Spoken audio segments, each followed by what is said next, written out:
Yung ano? So, pumasok na kami sa Amazon River. Sa Amazon River. Sa Amazon Forest. Yan. Amazon Forest, guys. Wala, hindi na namin alam ito pinapasok namin eh. Hii. Siguro naka ano na kami. Naka 35 kilometers na kami. So yan. So doon yung gilid ng river. Ito lang. Parang crossing na river. Ewan kung ano to.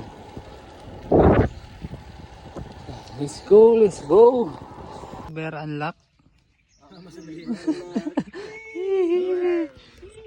Amazon River unlock. Dito kami sa Amazon. Sa sahod, bibili na si King ng ano. May iwan na tayo. Ay, wala. Huwag niyong pabibilin. Iwan na tayo.